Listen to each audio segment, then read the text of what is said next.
오늘 함께 나눌 하나님 말씀은 누가복음 6장 32절에서 36절까지의 말씀입니다.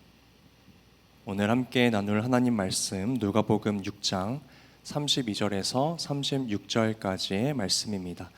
신약성경 98페이지에 있습니다. 한 절씩 교독하고 마지막 절은 합독하도록 하겠습니다.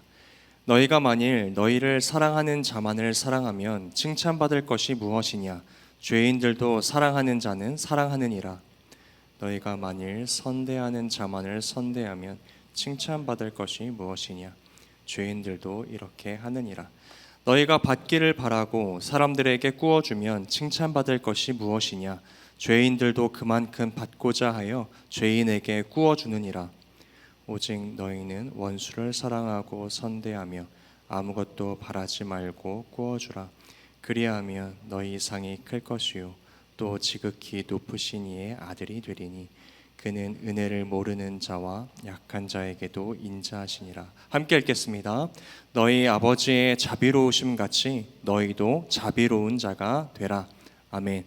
오늘도 살아계신 하나님 예배하기 위하여 한자리에 모인 모든 청년부 지체들을 예수님의 이름으로 환영하고 축복합니다. 우리 모든 예배와 영광받기 합당하신 하나님께 박수로 영광 올려드리면서 우리 청년부 예배 시작하도록 하겠습니다. 오늘은 성령의 5번째 열매 자비라는 제목으로 함께 말씀을 나누기 원합니다. 11월의 첫 주입니다. 저희가 10월부터 계속해서 이 성령의 열매 시리즈를 나누고 있는데 11월에도 계속해서 이 말씀 시리즈를 이어가고자 합니다. 오늘 설교를 시작하면서 여러분들께 질문을 하나 드려보고 싶습니다. 여러분들은 자신 스스로를 자비롭다고 생각하시나요? 속으로만 대답하지 마세요. 속으로만 대답하라고 얘기를 빨리 했었어야 되는데 아니오를 너무 크게 들어버렸네요. 만약에 맞다라고 생각을 하면은 왜 그런지 한번 속으로 생각해 보시고, 만약에 또 아니다라고 대답하셨으면은 또 왜 그런지 그 이유를 한번 생각해 보셨으면 좋겠습니다. 과거의 한 조사에서 여러 사람들을 대상으로 당신은 자비로운 사람입니까? 라는 질문을 했다고 해요. 그런데 대다수의 사람들이 이 질문에 그렇다라고 대답을 했습니다. 그리고 그 이유를 물었을 때 가장 많았던 대답들이 저는 누군가의 어려움을 보면 마음이 너무나 아픕니다 라고 이야기를 했다고 해요. 그리고 저는 누군가의 상황에 공감을 잘합니다 라고 대답을 했다고 합니다. 다시 말하면 대부분들의 사람들은 누군가를 불쌍히 여기는 마음, 또 누군가의 상황에 이 공감하는 마음을 자비라고 생각하고 있었음을 알 수가 있었습니다. 그러니까 단지 어떤 선한 감정을 자비이다라고 생각하며 살아왔던 것이죠. 여러분들은 어떠신가요? 제가 여러분들에게 여러분들은 자비로운 분들입니까? 라고 물어봤을 때 뭔가 스스로 자비롭다라고 말하기에는 조금 그렇지만 그렇다고 내가 자비롭지 않다고 말할 것까지는 없는 그런 애매함들이 아마 저와 여러분들 마음 가운데 있을 것 같습니다. 왜냐하면 우리의 마음속에도 누군가를 보면 불쌍한 마음이 들고, 또 누군가를 보면 도와주고 싶은, 또 누군가의 상황을 공감을 해주는 그런 선한 마음들이 있기 때문입니다. 그런데 여러분, 성경이 말하는 이 자비의 개념은요 조금 다릅니다. 성경은 이 자비를 단순히 선한 감정이라고 이야기하지 않습니다. 그래서 오늘 우리는 이 말씀을 통하여서 성경이 말하고 있는 이 진정한 자비란 무엇인가, 이것을 함께 발견해 가고자 합니다. 먼저 로마서 5장 8절의 말씀을 통해서 우리가 이 자비를 알아가길 원하는데요, 우리 한 목소리로 읽어볼까요? 우리가 아직 죄인 되었을 때에 시작. 우리가 아직 그리스도께서 우리를 위하여 죽으심으로 하나님께서 우리에 대한 자기의 사랑을 확증하셨느니라. 아멘. 여러분, 이 말씀은 우리가 너무나도 잘 알고 또 많이 들은 말씀입니다. 여러분, 우리가 읽은 이 말씀에서요, 사실 자비라는 단어는 등장하지 않습니다.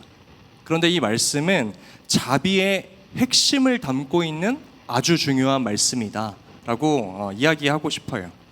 오늘 이 말씀에서 기록하고 있는 바, 하나님께서는 우리가 아직 죄인 되었을 때에, 도무지 하나님께 사랑받을 자격이 없을 때에 하나님께서는 우리를 향하여 긍휼한 마음을 가지고 계셨다라고 이야기하고 있습니다. 그러니까 선한 마음을 우리를 향하여 갖고 계셨다는 것이에요.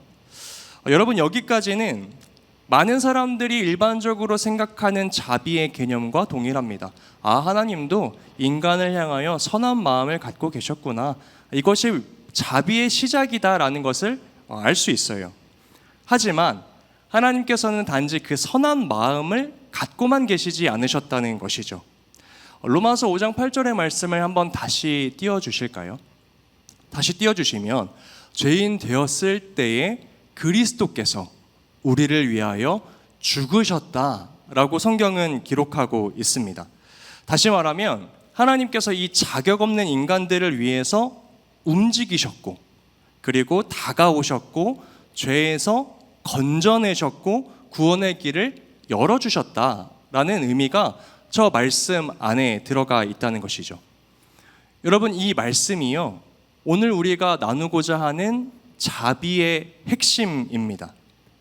오늘 성경이 말하는 자비, 그리고 예수님께서 우리에게 보여주신 이 자비에는요, 세 가지 요소가 들어가 있는데, 저를 따라 함께 말씀을 해주시면 감사하겠습니다. 첫 번째는 긍휼히 여기는 마음, 두 번째는 개입하는 사랑, 세 번째는 희생을 동반한 실천. 첫 번째 긍휼히 여기는 마음, 두 번째 개입하는 사랑, 세 번째 희생을 동반한 실천. 이 세 가지 요소가 있을 때 비로소 자비의 열매가 완성된다는 것이에요. 여러분, 우리가 하나님을 고백할 때 참 많은 이름을 고백하죠. 살아계신 하나님, 사랑하는 하나님, 은혜로우신 하나님, 충만하신 하나님, 그 중에 자비로우신 하나님이라고 우리가 하나님을 고백하기도 합니다. 그런데 누군가가 나에게 다가와서 그 자비로우신 하나님이라는 의미가 어떤 의미야? 라고 이야기해달라고 말하면은 우리가 참 이것을 설명하는 것이 어려워요. 그런데 우리가 방금 나누었던 이 자비의 세 가지 요소를 대입시키면 이 자비로우신 하나님에 대해서 우리가 설명할 수 있다는 것이죠. 첫 번째, 하나님은 우리를 향하여 선한 마음을 가지신 분이다. 그것이 자비로우신 하나님이라는 의미야. 우리를 향하여 긍휼한 마음을 갖고 계신다. 두 번째, 하나님께서는 그 사랑을 가지고 우리의 삶 가운데에 개입하셨다. 들어오셨다. 다가오셨다. 건져내셨다. 이것이 자비로우신 하나님의 의미야. 마지막 세 번째, 그 사랑은 예수님의 십자가 희생으로 실천되었어. 그래서 자비에는 긍휼한 마음, 개입하는 사랑, 희생을 동반한 실천, 이렇게 세 가지 요소가 있을 때 완전한 자비의 열매가 맺힌다. 이렇게 성경을 통하여서 우리가 이 자비의 핵심과 개념을 알아볼 수 있을 것 같습니다. 여러분, 그런데 한번 상상해 보면 좋겠어요. 만약에 하나님께서 하늘나라 보좌에 앉으셔서 우리의 삶을 바라보시면서 너무 가슴 아파하시는 거예요. 그러면서 우리에게 이렇게 말씀하십니다. 죄악 가운데 있는 너희만 바라보면 내 마음이 찢어질 듯이 아프다. 눈물이 난다. 내가 견딜 수가 없다. 그런데 그렇게 하나님께서 눈물만 흘리시고 그 뒤에 아무런 행동과 어떠한 실천과 희생도 하지 않으셨다라고 생각을 해봅시다. 여러분, 그렇다면요, 하나님께서 우리를 위하여 아무리 눈물을 흘리셔도 그 눈물은 우리를 구원하지 못한다는 것이에요. 하나님께서 긍휼한 마음을 가지실 뿐만이 아니라 사랑을 가지고 개입하시고 희생을 동반한 실천으로 우리에게 다가오셨기 때문에 우리에게 구원이 있다. 우리가 그분을 자비로운 하나님이라고 고백한다. 그러니까 다시 말하면 여러분, 이 감정만 있고 행동이 없는 자비는요, 성경이 말하는 자비가 아니라는 것입니다. 앞서 말해서 세상 사람들은 누군가를 바라보며 선한 감정이 일어나는 것을 보며 나는 자비롭다라고 여겼지만, 성경이 말하는 자비는 누군가를 향하여 긍휼히 여기는 마음과 선한 마음이 있을 뿐만 아니라 그 선한 마음을 가지고 누군가의 삶에 직접적으로 개입하고 또한 자신의 희생을 실천으로 말미암아 상대방을 살리고 유익하게 하는 것을 자비라고 말한다는 것입니다. 그래서 여러분들, 우리 이 설교를 시작하기에 앞서서 이 자비에 대한 개념이 먼저 분명하게 여러분들 마음속에 자리 잡혔으면 좋겠습니다. 여러분, 이 자비의 세 가지 요소는요, 우리가 방금 읽었던 로마서 안에서만 등장하는 것이 아닙니다. 성경 안에는요, 성경 전체에는 이 자비의 열매를 맺어갔던 사람들의 이야기로 가득하다는 것이에요. 먼저 여러분들과 함께 나눌 첫 번째 믿음의 사람은 바로 보아스입니다. 함께 따라해 볼까요? 보아스. 여러분, 보아스라는 이름을 혹시 성경을 읽으면서 들어보셨는지 모르겠어요. 성경을 펼쳐보시면 룻기라는 성경이 있는데 보아스는 이 룻기에 등장하는 남자입니다. 그런데 우리가 이 보아스를 설명할 때 룻이라는 여인을 빼놓고는 이 보아스를 설명할 수가 없어요. 여러분, 이 룻은요, 룻기에 등장하는 주인공입니다. 그러면서 이 룻은 남편을 잃은 과부였어요.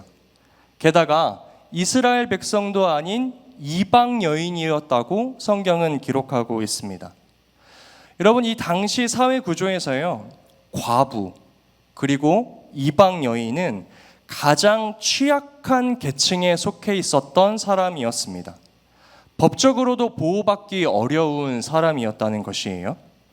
그래서 여러분, 이 룻이요, 당장 먹고 살기가 너무 힘드니까 아무에게도 들키지 않기를 바라면서 남의 밭 한켠에 떨어져 있는 이삭을 겨우겨우 주우며 생계를 이어갔었다라고 성경은 말하고 있습니다. 그런데 이때 룻이 한 사람을 만나게 되죠. 여러분, 뭔가 로맨틱 드라마 같지 않나요? 저는 룻기를 읽으면서 막 상상을 펼치면서 읽는데 여기에서 보아스가 등장을 하는 거죠. 보아스는요, 이 룻의 상황을 알고 그녀를 긍휼히 여겼습니다. 여러분, 자비의 열매를 맺기 위한 첫 번째 요소를 이 보아스가 달성한 것이죠. 그리고 이 보아스는 단지 룻을 긍휼히 여기는 마음뿐만이 아니라 룻의 인생에 사랑을 가지고 직접적으로 개입하기 시작합니다.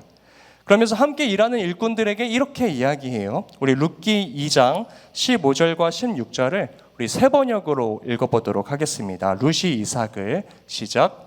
룻이 이삭을 주우러 가려고 일어서자 보아스가 젊은 남자 일꾼들에게 일렀다. 저 여인이 곡식단 사이에서도 줍도록 하게. 자네들은 저 여인을 괴롭히지 말게. 그를 나무라지 말고 오히려 단에서 조금씩 이삭을 뽑아 흘려서 그 여인이 줍도록 해주게. 여러분, 두 번째, 개입하는 사랑 맞나요? 단순히 룻을 불쌍히 여기고 또 선한 마음만 갖고 있었던 것이 아니라 일꾼들에게 일부러 이삭을 뽑아가지고 바닥에다가 뿌리래요. 여러분, 정말 보아스는 로맨틱한 사람인 것 같습니다. 그리고 마지막으로 보아스는 희생을 동반한 실천으로 이 자비의 열매를 맺고 있음을 알 수 있습니다. 이후에 보면요, 이 보아스가요, 룻을 자신의 아내로 삼아요. 그런데 이것은 당시 사회적으로 봤을 때 보아스에게 반드시 손해가 되는 모습이었다는 것이에요. 왜냐하면 자신이 가지고 있는 유산이 룻에게 분산될 위험도 있었고 이방 여인을 맞이하는 것에 대해서 그 당시 사회인은 부정적으로 생각하고 있었기 때문에 보아스에게 아주 불리하게 다가올 수 있는 상황이었다는 것입니다. 그런데 그럼에도 불구하고 이 보아스는 하나님 앞에서 옳은 일, 다시 말하면 자비로운 일을 선택했다는 것이에요. 그렇게 여러분, 보아스의 자비는 이 세 가지의 요소로 완전하게 자비의 열매를 맺게 됩니다.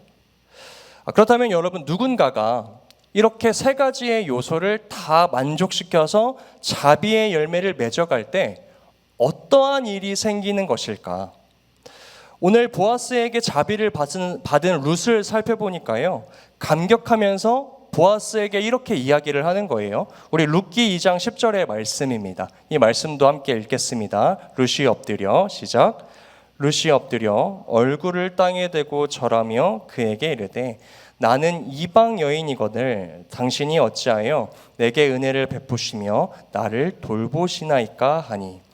여러분, 지금 룻이요, 보아스가 자신에게 준 이 자비를요, 단순히 인간적인 호의라고 받아들이지 않습니다.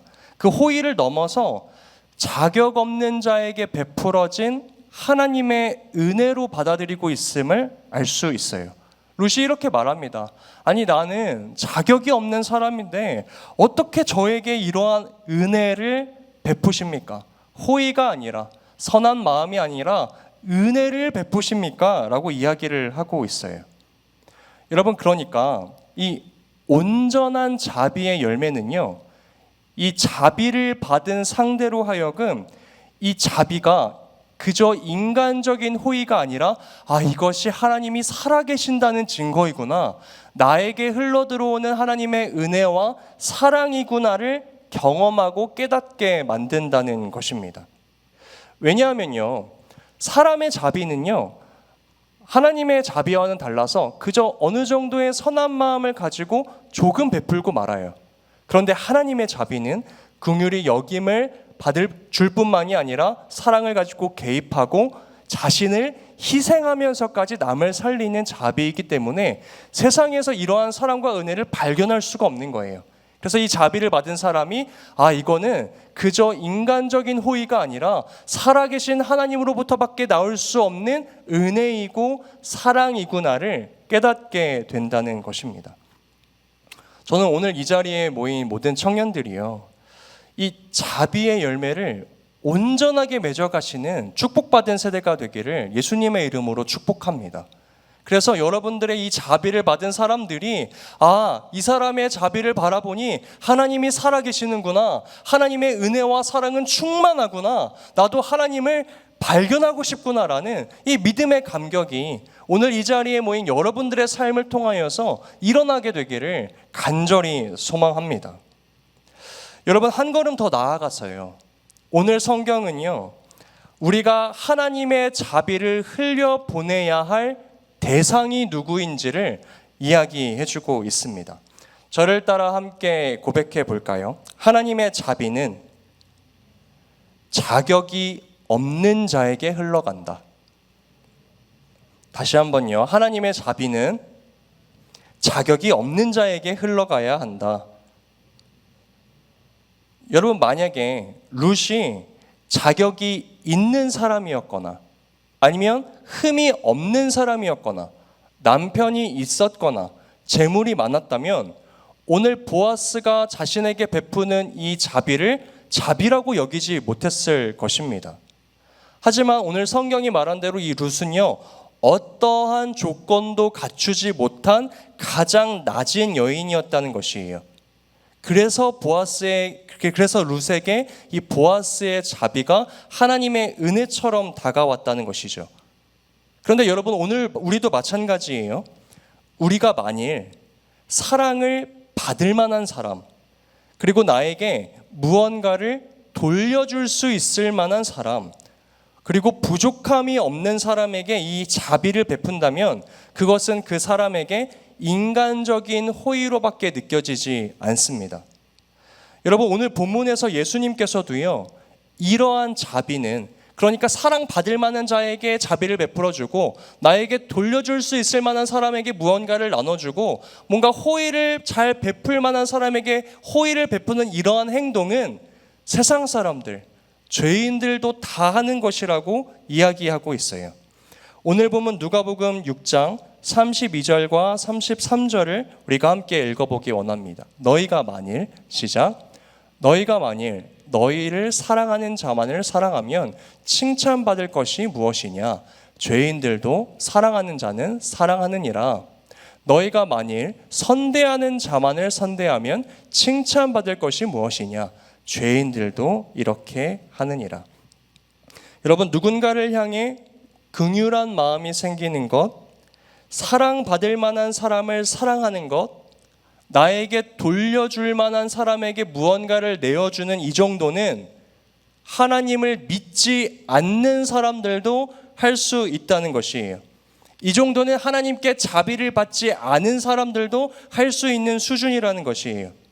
하지만 예수님께서는 우리 그리스도인들의 자비는 세상과 동일하지 않아 라고 이야기하십니다. 그러면서 우리의 자비의 열매가 진정으로 맺혀야 하고 빛나야 하는 자리가 어디인지 그 바로 다음 구절에서 말씀하세요. 우리 누가복음 6장 35절의 말씀 읽어보겠습니다. 오직 너희는, 시작. 오직 너희는 원수를 사랑하며 선대하며 아무것도 바라지 말고 꾸어주라. 여러분, 이 말씀에서 예수님께서는 우리의 자비의 열매가 온전히 맺히는 자리와 대상은 아무런 자격도 없는 원수, 그리고 나에게 아무것도 돌려줄 수 없는 연약한 자, 아무것도 바랄 수 없는 자들이라고 말씀하시는 것이에요. 여러분, 원수를 어떻게 사랑합니까? 쉽지 않습니다. 여러분, 내가 되돌려받지 못한다는 걸 아는데 내가 손에 쥐고 있는 귀한 것을 누군가에게 흘려보낸다? 여러분, 결코 쉽지 않아요. 그런데 예수님께서 이렇게 말씀하시는 이유는 우리가 이 사실을 알고 있음에도 불구하고 이 말씀을 실천할 때 이 자비의 열매가 하나님의 능력으로 나타나기 때문입니다. 예수님께서는 우리가 이 자비의 열매를 통하여서 하나님의 능력을 경험하게 되기를 원하고 계세요. 우리 함께 따라해 봅시다. 자비는 자격 없는 자에게 흘러갈 때 하나님의 능력이 된다. 여러분, 자격 없는 룻에게 이 보아스의 자비가 흘러갈 때 어떤 결과가 맺혀졌는지 여러분 아십니까? 보아스의 아내가 된 룻은요, 이후에 오벳을 낳습니다. 여러분, 오벳은요, 이새라는 사람을 낳아요. 여러분, 이새는요, 다윗을 낳습니다. 여러분, 그리고 이 다윗의 후손을 통하여 누가 이 땅 가운데 오십니까? 예수 그리스도가 이 땅에 오시게 됩니다. 여러분, 그러니까 한 사람의 자비가 하나님의 구원 역사를 여는 축복의 통로가 되었다는 것이에요. 여러분, 이렇게 자비가 자격 없는 자에게 흘러갈 때 생기는 이러한 유익은요, 룻기에서만 나타나는 것이 아닙니다. 성경에 또 한 사람, 자격 없는 자에게 하나님의 자비를 흘려보낸 인물이 있습니다. 그가 바로 다윗입니다. 여러분, 다윗도요, 이 온전한 자비의 열매를 맺었던 사람이에요. 이 성경에 나타나는 이 다윗의 자비에도 자비의 세 가지 요소가 들어가 있고, 자비의 특징, 자격 없는 자에게 자비가 흘러가야 한다라는 자비의 특징이 있고, 자비의 유익, 이 자격 없는 자에게 자비가 흘러감으로 말미암아 하나님의 능력이 나타나는 유익까지 모두 기록되어 있습니다. 사무엘하 9장 3절을 보시면 다윗이요, 요나단의 아들 무비보셋을 찾는 이야기가 기록되어 있는데 이 말씀을 함께 읽어보기 원합니다. 사울의 집에, 시작. 사울의 집에 내가 그 사람에게 하나님의 은총을 베풀고자 하노라. 아멘. 여러분, 이 무비보셋은요, 요나단의 아들이면서 이전 이스라엘의 첫 왕, 사울 왕의 손자였습니다. 그러니까 다시 말하면 이전 왕권에서 살아남은 생존자였다는 것이에요. 여러분, 고대 사회에서 새로운 왕권을 쥐어잡은 왕이 이전 왕권의 후손을 찾는다는 것은요, 피바람을 예고하는 일이었습니다. 그 생존자가 반란의 위험이 있기 때문에 그를 찾아서 죽이고자 하는 왕권을 쥔 왕의 결단이었다는 것이에요. 그런데 다윗은 이 무비보셋을 향하여 긍휼한 마음을 가집니다. 자격이 없어요, 여러분. 반란을 일으킬 수 있는 사람입니다. 그러나 긍휼한 마음, 선한 마음을 가졌다. 여러분, 삶의 자비의 열매가 맺혀지기를 소망하십니까?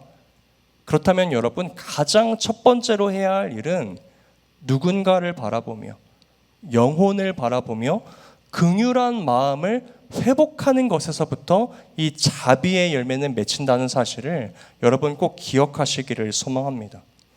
그리고 여러분, 이 다윗의 긍휼한 마음은요, 이제 무비보셋의 삶에 개입하는 사랑으로 확장됩니다. 지금 여러분, 다윗이 무비보셋을 찾고 있잖아요. 그리고 무비보셋을 찾아서 자신의 왕궁으로 불러옵니다. 그리고 그에게 두려워하지 말라라고 이야기하면서 그의 삶에 개입하고 있어요. 그리고 마지막으로 여러분, 세 번째 뭐라고 하였습니까? 자비의 세 가지 요소 중에 희생을 동반한 실천. 여러분, 다윗의 자비는 희생을 동반한 실천으로 완성됩니다.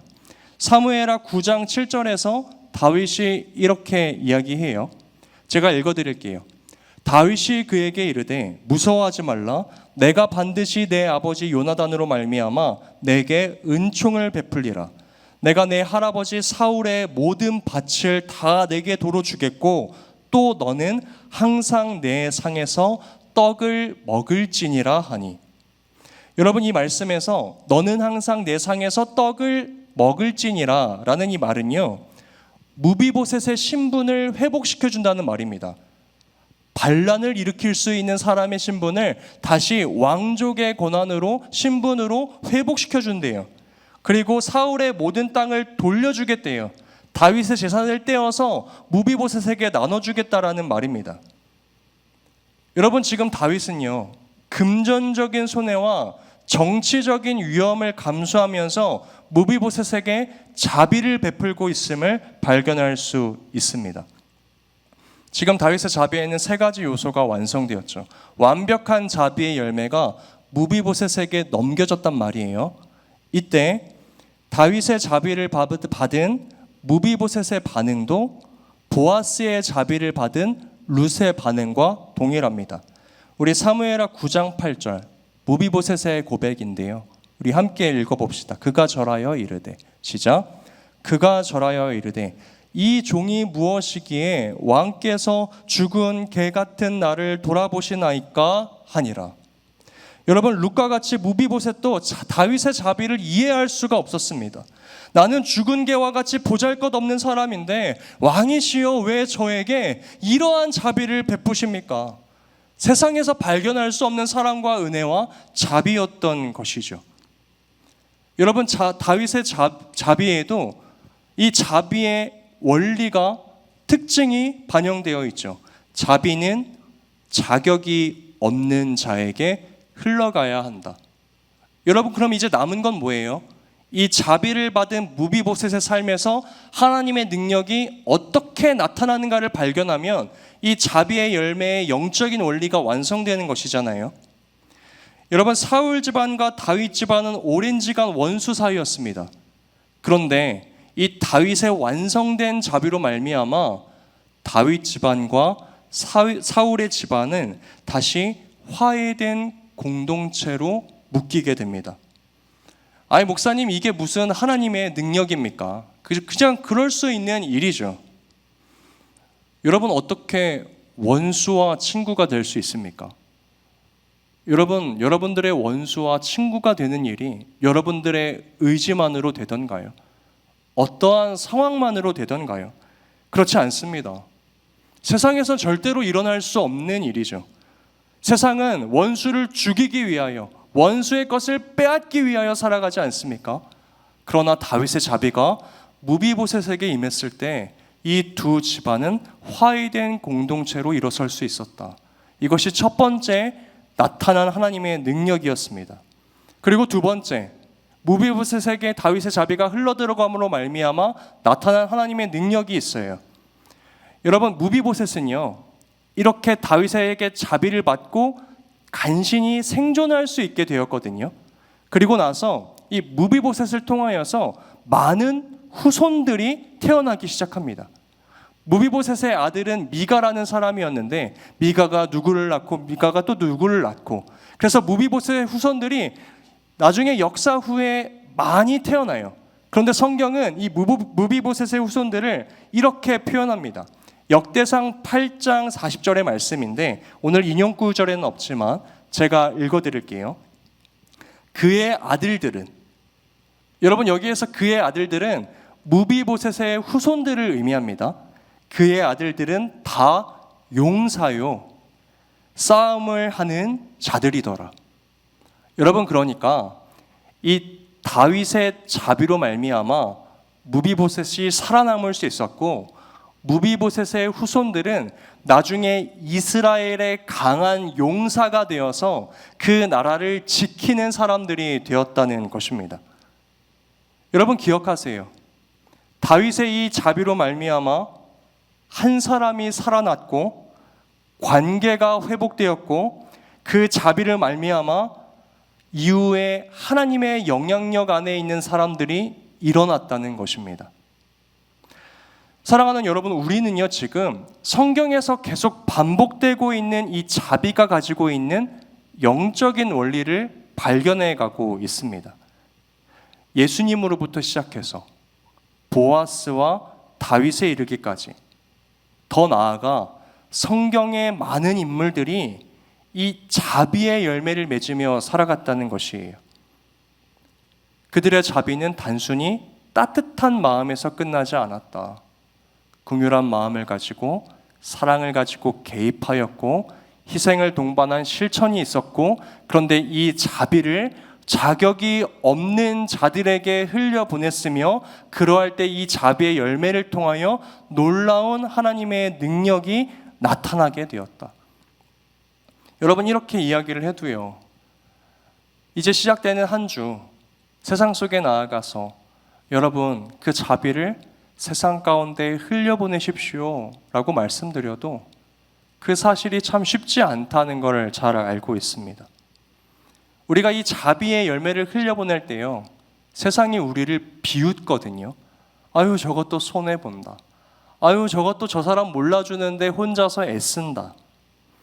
여러분, 우리가 이 자비의 열매를 맺어가는 과정은요, 마치 길바닥에 내가 가장 소중히 여기고 있었던 보물들을 땅에 버리는 것과 같은 모습이라는 것입니다.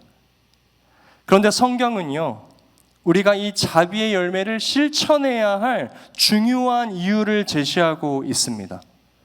우리 전도서 11장 1절의 말씀, 짧은 말씀인데 우리 한 목소리로 읽어봅시다. 너는 내 떡을, 시작. 너는 내 떡을.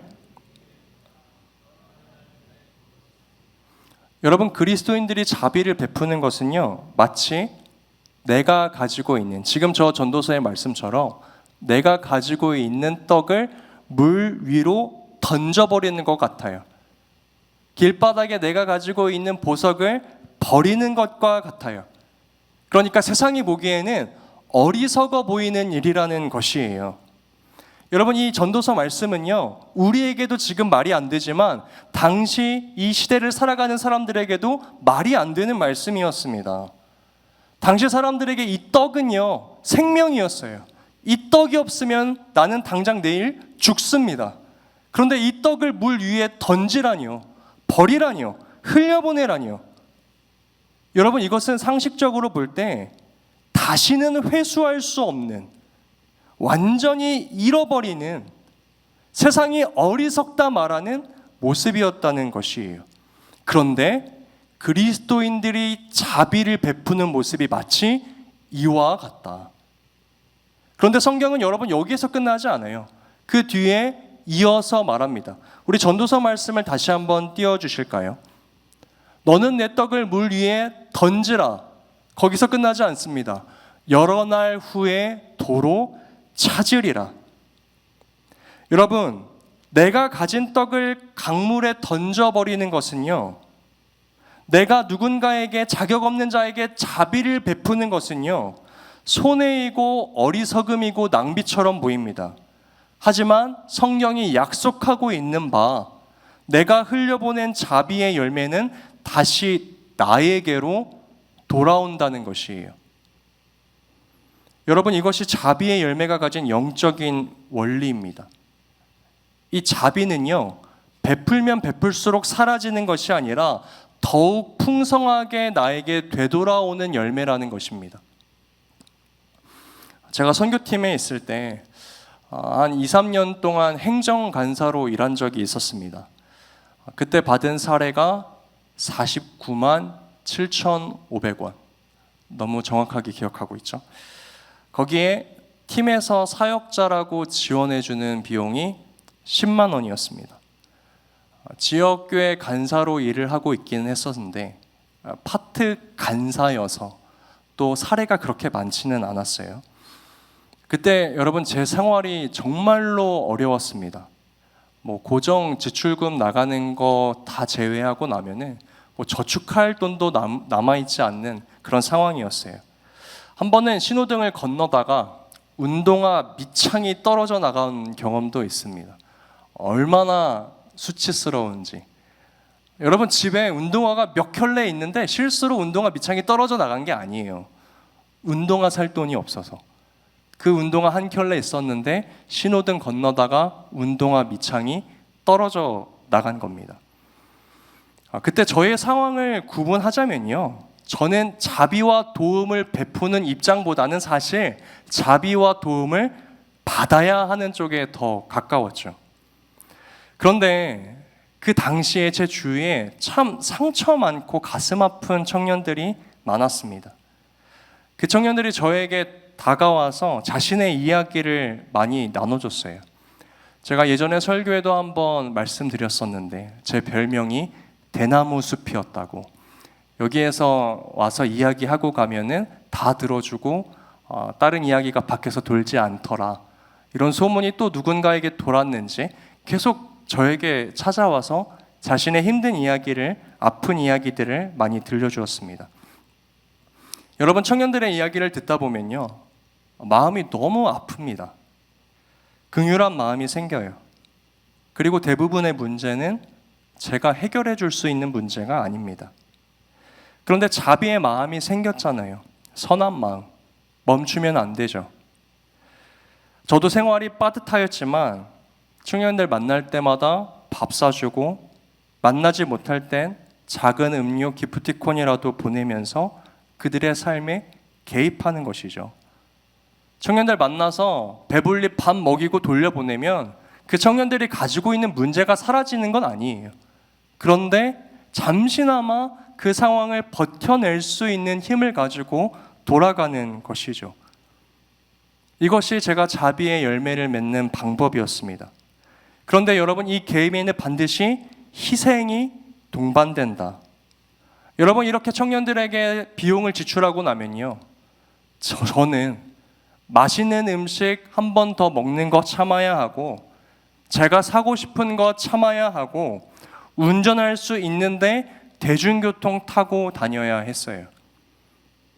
여러분, 주위에서 사람들이 그렇게까지는 안 해도 된다고 이야기합니다.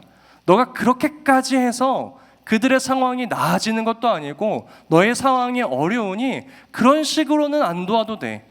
여러분, 얼핏 들으면 지혜로운 말 같잖아요. 여러분, 그때 제가 그런 말을 들을 때마다 항상 멋있게 대답했었습니다. 하나님께서 이런 데 쓰라고 일할 수 있는 능력도 주시고 돈도 주신 거지. 여러분, 뭔가 멋있죠? 근데 말은 멋있었는데 현실은 너무나 힘들었어요. 제가 자비를 베푼 대상들은 대부분 저에게 갚을 능력이 없는 사람들이었습니다. 그래서 저한테 채워지는 것이 없었어요. 그런데 여러분, 이 자비가, 제가 물 위로 던진 이 떡이 다시 저에게로 돌아오기 시작합니다. 저에게 이때 자비를 받았던 청년들이 이후에 제가 사역적으로 어려움이 있을 때, 도움이 필요할 때, 무언가를 요청할 때 그들도 그냥 자신이 가지고 있는 것 중에서 어느 정도를 떼어서 저에게 도움을 주는 것이 아니라 자신이 하고 있는 일을 멈추고, 직장의 일까지 멈추고, 어떠한 우선순위에 있던지 저를 도우러 찾아왔었다는 것이에요. 여러분, 저는 이것을 기대한 적이 없어요. 그러나 이 자비의 열매가 가진 영적인 원리로 말미암아 제가 베푼 것보다 훨씬 더 많은 사랑과 은혜가 저의 삶 가운데에 채워졌다는 것입니다. 여러분, 이것이 자비의 열매가 가진 특징이에요. 흘려보내고 흘려받고. 그래서 서로가 하나님의 사랑과 은혜로 풍성해지는 이 하나님 나라의 원리가 바로 이 자비의 열매 속에 들어있다는 것입니다. 사랑하는 청년 여러분, 저는 오늘 이 자리에 모인 우리 청년들이 이 자비의 열매를 온전히 맺어갈 수 있는 믿음의 세대 되기를 예수님의 이름으로 축복합니다. 단지 마음이 따뜻한 청년들이 이 시대에 필요한 것이 아니라 누군가를 보면 그저 불쌍한 마음이 드는 청년들이 이 시대에 필요한 것이 아니라 하나님의 사랑을 가지고 그 아픔과 상처를 가진 사람들의 삶 속에 개입하여 들어가고, 때로는 나의 희생을 동반한 실천을 가지고 그 자비를 흘려보내고, 자격이 없는 자들, 원수된 자들, 다시 나에게 돌려줄 수 없는 능력이 없는 자들에게 그 자비를 흘려보내어 세상 가운데 하나님의 은혜와 사랑을 충만하게 흘려보내시는, 그리고 그 영적인 원리가 다시 여러분들에게 흘러들어와 하나님 살아계시구나, 하나님 은혜와 사랑이 충만하시구나를 고백할 수 있는 그러한 믿음의 세대 되시기를 예수님의 이름으로 축복해요. 오늘 마지막 본문에서 예수님께서는 이 자비의 열매가 결코 인간적인 감정으로 맺혀질 수 없음을 말씀하십니다. 예수님께서는 이 자비의 열매를 우리가 맺을 수 있는 근원과 능력이 어디에서부터 시작되는지 말씀해 주고 계세요. 우리 누가복음 6장 36절의 말씀 마지막으로 함께 읽어보겠습니다. 너희 아버지의 시작, 너희 아버지의 자비로우심 같이 너희도 자비로운 자가 되라. 여러분, 이 말씀이 너무나 중요해요. 예수님은 우리에게 단지 너희 착한 사람이 되어라, 너희가 더 선하게 살아라 말씀하시지 않아요. 너희가 받은 그 자비대로 너희의 아버지가 자비로우신 것 같이. 여러분, 기준이 무엇입니까? 하나님 아버지예요. 내가 받은 자비예요. 그런데 사랑하는 청년 여러분들, 이 시대 가운데 왜 우리 모두가 이 자비의 열매를 맛보지 못하고 살아갑니까? 왜 이렇게 설교 가운데 등장하는 자비의 열매라는 것이 우리에게 낯설게 느껴집니까? 왜냐하면 이 시대가 아픈 마음은 가지고 있지만 모두가 아파서 누군가의 삶에 개입하려는 노력조차 하지 못하고 희생하려는 노력은 더더욱이 하지 못하는 시대를 살아가고 있기 때문입니다. 여러분, 그런데요, 저는 이 자비의 열매의 성장이 멈춘 사람은 하나님을 향하여 이러한 질문이 멈춘 사람이라고 생각해요. 하나님, 왜 저 같은 사람에게 이러한 은혜를 주세요? 하나님, 저같이 부족한 사람에게 어떻게 이렇게 큰 은혜를 더하여 주세요? 제가 뭐라고 저를 이렇게 사랑하세요? 여러분, 보아스가 룻에게 준 자비를 떠올려 봅시다. 룻이 보아스에게 동일하게 고백해요. 왜 저 같은 사람에게 이러한 은혜를 주십니까?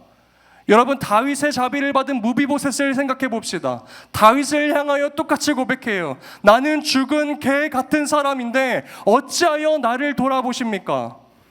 그리고 사랑하는 청년 여러분, 저는 이 시대를 살아가는 믿음의 청년들의 태도가 바로 이러해야 한다라고 믿습니다. 여러분, 우리 그리스도인들은 어떤 사람입니까? 나 같은 죄인 살리신 주 예수 그리스도의 은혜와 사랑 놀라워. 그 사랑과 은혜만 있다면 나의 삶에 결코 부족함이 없고, 내가 예수를 위하여 살아갈 수만 있다면 하나님 어떠한 소원도 필요 없습니다. 예수로 만족합니다. 예수로 충분합니다. 이러한 믿음의 결단으로 신앙의 여정을 걸어가고 있는 사람들이 바로 우리 그리스도인들이라는 것입니다. 사람들이 인정해 주지 않아도, 내게 주어지는 것 없어도 내게 예수 이름만 있으면 충분합니다라고 고백하며 나아갔던 것이 우리였는데, 어느 순간부터 내가 남보다 더 누려야 하고 나에게 돌려줄 것이 있는 자들만 사랑하고 그들에게 베풀고 하나님의 자비를 흘려보내는 통로가 오늘 나의 삶 가운데 멈췄다면, 사랑하는 청년 여러분들, 오늘 우리는 예수 그리스도를 잃어버린 것은 아닌지 우리의 신앙을 점검해 봐야 한다는 것입니다. 그러므로 오늘 말씀을 통하여 도전받으시기를 소망합니다. 먼저는 여러분들을 향한 하나님의 자비에 대해서 다시 한번 다르게 반응하세요. 하나님 왜 저에게 이러한 은혜를 주십니까? 제가 뭐라고 이러한 사랑을 주십니까? 그리고 이제 그 긍휼한 마음을 가지고 그 받은 자비대로 모든 관계 가운데로 나가시기를 축복합니다.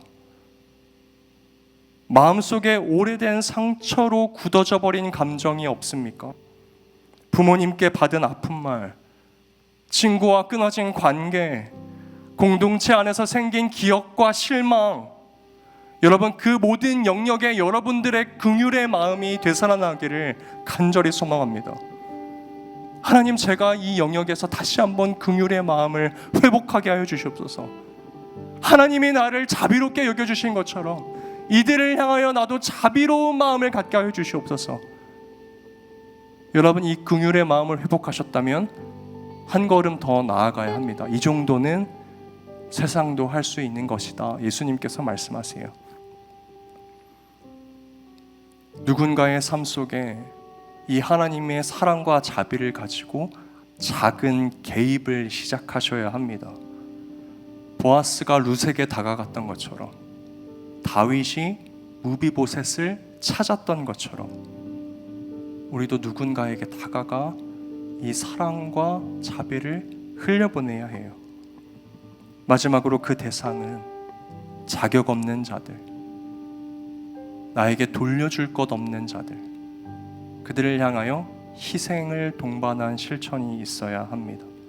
그때 우리의 자비의 열매는 온전히 맺히고 하나님의 능력이 되어 세상 가운데 충만하게 역사할 뿐만이 아니라 나에게 돌아오는 하나님의 은혜가 될 줄로 믿습니다. 간절히 바라고 소망하기는 오늘 이 자리에 모인 모든 청년들을 통하여 하나님의 자비가 세상 가운데로 흘러가 누군가가 살아나고 예수 그리스도가 드러나며 이 시대의 어둠의 빛을 비추는 믿음의 청년들 되시기를 예수님의 이름으로 축복합니다. 우리 들은 말씀 기억하며 함께 이 찬양 고백하였으면 좋겠습니다. 오늘 우리의 마음 가운데 이 한 문장이 새겨지기를 소망합니다. 하나님, 나는 자비를 받은 사람답게 살아가길 소망합니다. 나의 삶 속에 예수 그리스도의 마음과 향기가 드러나길 소망합니다. 오늘 우리의 자비의 열매를 통하여 세상이 주님의 사랑을 발견하게 하여 주시옵소서. 우리 이러한 마음으로 십자가의 길 순교자의 삶 함께 고백하며 나아가도록 하겠습니다. 내 마음의 주를 향해